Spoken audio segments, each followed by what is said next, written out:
Hi, Miss Woods and Miss Ledger's current events and debate class. My name is Erika Wood. I'm Miss Wood's little sister. I'm a third year medical student at UT Houston, and I'm really excited to take part in your class and to answer your questions about research and cadavers. So let's get started. All right, first group of questions from Mackenzie, Anna, Caroline, Stephanie, Sung. You guys all had a pretty similar type question, so I grouped them.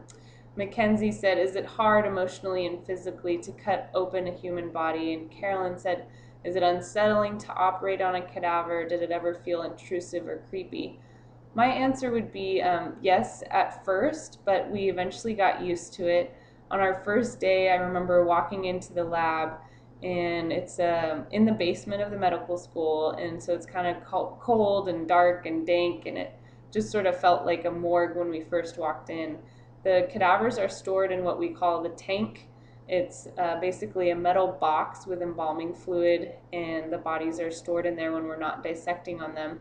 So on the first day, when you look across the room, all you see are the 50 naked bodies kind of, awaiting you. So it was a little unnerving, but eventually we got over it, and it was just a great learning experience. And I don't think there's anything like it in your medical career that prepares you for anatomy. So for me, I just feel really grateful for the human donors that gave us their bodies for our education.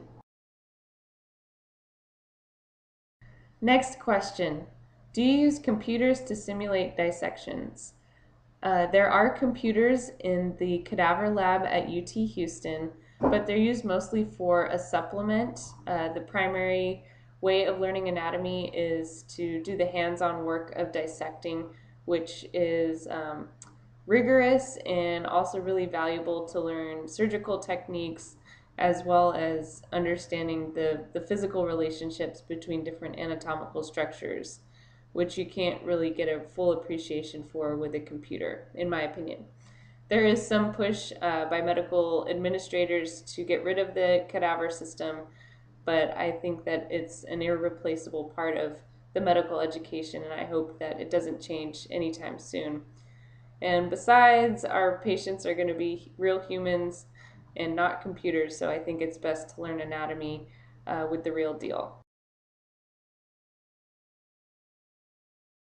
Next question's from Paul. The first question is, are you donating your body to science? If so, why? I'm actually on the organ and tissue donor list for Texas, and I've chosen to do that because I think it's important to, give whatever good organs I have to the people that need them. But I think it's equally, honorable to donate your entire body to science. They're kind of mutually exclusive things. You have to sort of choose. You can be on both lists, but if at the end of your life your organs are not usable, then they can go ahead and give you over to whatever medical school that you've chosen to donate your body to. So if you guys want to learn more about that, I encourage you to research it. It's very interesting stuff. Paul, your second question was where do the bodies go after you guys are done with it? And a single cadaver is used for about 2 years between both the medical and dental schools at UT Houston, and then whatever remains are left are cremated and disposed of at sea. All right, next question from Veronica. Which do you think make better test subjects, people or animals? Well, I think it depends on the question being asked by the researcher.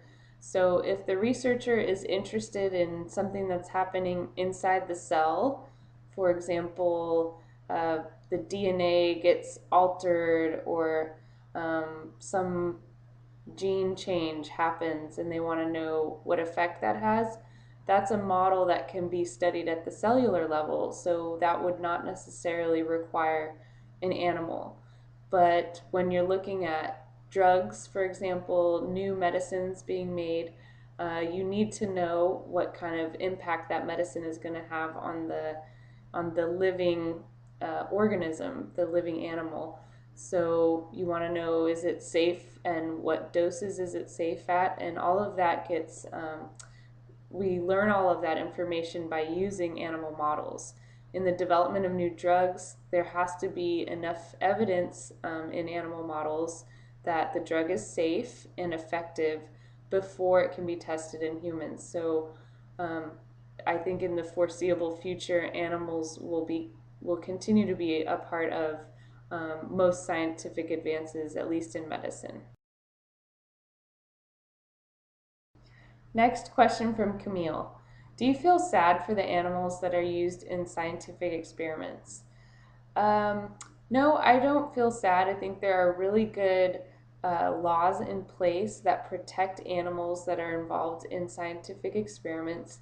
There's very strong guidelines letting researchers know what is appropriate and ethical treatment of animals, and I think there are good protections in place to make sure that they're humanely treated. Last question. Several students were interested in why is it illegal to test on prisoners? So it's not strictly illegal to involve prisoners in human subject research. It's just harder for those researchers to get the studies approved. The reason being, prisoners are part of what is considered a vulnerable population. Vulnerable populations are anyone that may be easily manipulated or coerced or maybe don't understand fully what sort of research they're getting involved in. So vulnerable populations include prisoners, children, pregnant women, minorities, economically disadvantaged people like students, and developmentally delayed individuals. Thanks for your questions, everyone. That was really fun. Yay!